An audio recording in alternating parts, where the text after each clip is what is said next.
Chief complaint: "I feel fine, doctor, just here for a checkup." This statement began a grand rounds case unveiling a hidden cardiac condition. A 42-year-old man, cheerful and without complaints, mentioned a childhood small hole in the heart dismissed as nothing to worry about, having not seen a cardiologist in years. Routine vitals were unremarkable: BP 120/70 mmHg, HR 78 per minute, SpO2 98% on room air. The exam felt easy until a distinct sound emerged. Beneath the left clavicle, your stethoscope caught a continuous murmur that enveloped the S2, almost mechanical.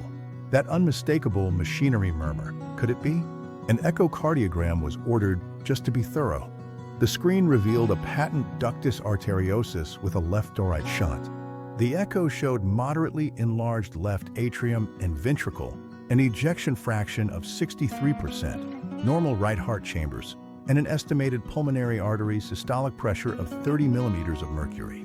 He's asymptomatic, but these numbers indicate volume overload on the left side, requiring careful consideration. During a team huddle, the dilemma was clear. He's got a PDA and LV enlargement, the fellow noted. But he feels fine. Should we just monitor him? A senior voice chimed in. Not so fast. Remember, asymptomatic doesn't mean benign. This highlights a critical teaching point in cardiology. You recall the criteria. PDA closure is indicated with left heart enlargement from a left-to-right shunt if pulmonary artery systolic pressure is less than 50% systemic. This holds true even if the patient feels perfectly well. The absence of symptoms does not negate the physiological impact of the shunt.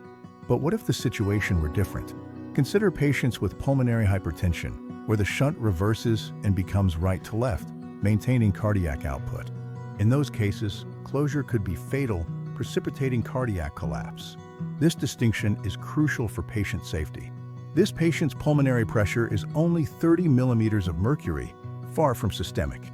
His left heart is dilated, yes, but still compensating. This is the moment before irreversible remodeling begins. The correct move, therefore, is PDA device closure. The team debriefs after the cath lab consult, reviewing other potential interventions and their appropriateness. Indomethacin, that's for preterm neonates with prostaglandin-dependent PDAs.